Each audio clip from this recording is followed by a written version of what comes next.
Here we are in Ignition Studio once again, Dealer News Live from the show floor of AIME Expo 2026. And I've been informed that I need to address the influencers. Who are you and what do you do? My name is Annick Magac, and I run a podcast called Féroce, which is both audio and also on YouTube. And I tell the stories of people who ride through reviews, and then also have a portion where it's more solo shows where I cover specific topics about motorcycling, riding, well, same thing, motorcycling, riding, products, gear, and motorcycles. Are you testing the gear or are you just first impressions kind of thing? What's new to the market? Testing the gear and definitely taking the motorcycles out and spending, maybe days or weeks with them and then doing a review. So that's the transition we've seen from traditional when it was Cycle World and every month. That's their word was gospel for bike test. Yes. But now there's no more monthly newsstand magazines other than rider magazines. The last of the general interest motorcycle magazines on the newsstand. So consumers do need an independent source for rider impressions and testing and that sort of thing. It's been going really well in that aspect. I used to write for Rider magazine. There was a woman writer portion of it, which I did.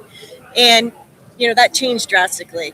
And when I decided that I wanted to do my show, I wanted to take the people that I knew within the industry and also just enthusiasts that are doing very cool things and telling their stories. But as far as the products, what I have found that's been excellent about YouTube in general is the community that has become big, like around the podcast, people returning and asking questions and developing a rapport directly with the audience.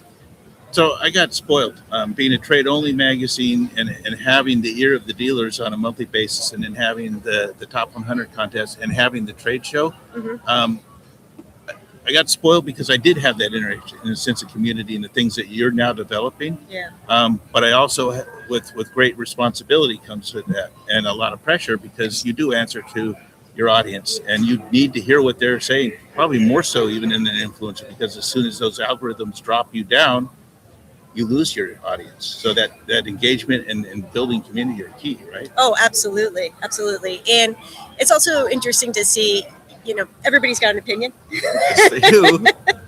and you realize that when you're putting yourself out in a more personal way, because even though I'm independent, right? So I don't have to answer to a company, and anybody that I worked with as far as product wise, whether that's Honda or, just say I'm reviewing something from Alpine Star, that there's not the pressure to answer to the company. Like I can give a real truthful opinion about it in a way that's respectful and yeah.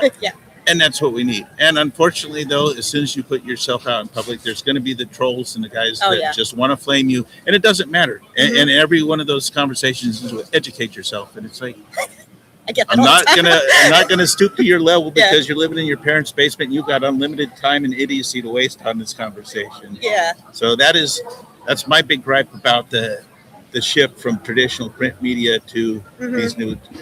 I'm moving slowly, but I am still a print dinosaur, and I still believe in slander and libel laws and things like that don't pertain to the wild west of the internet. Oh my goodness, that is so out the door window. As far as people can be very disrespectful. But what I really have come to understand, especially in this past year, is that once people decide that they want to misunderstand you, there's no way to even try to correct or change somebody's view. They're just very focused on that is I'm just gonna misunderstand you. Yeah. Don't even have to agree to disagree because no, there's nothing to even say or respond to. As you're saying, most of the times I just let it go. I got a thin skin. A lot of journalists have thin skins. You're able to let it go? It took a while. I had to work through it a little bit, and it becomes easier now that I have just made the decision that usually my response to people is, if you don't like the content on YouTube, there's a million channels. I'm sure you can find something that suits your interest, and you try to be polite about it. In, you don't need to come back. that was always again, because we were going out free of charge as Dealer News Magazine. I guaranteed 100% refund of your free subscription to anybody that didn't agree with me. I love that. That's great. So online, it's all free. You don't like it? Yeah. Here's your refund. Yeah. Move on. Usually with a single digit salute, but right. So where can we find this, Hunter? So it's in audio form and also as a video form on YouTube. The name of the show is Féroce, and on YouTube it's underneath my name, which is Annick Magac. And is there a Spotify or any of that, or it's straight YouTube and it's easy to keep track of? It's both. So it's on every audio platform. So whether that's Spotify, Apple, Okay. there's a lot of smaller companies now that are also having the websites. I'm sorry, having the podcast.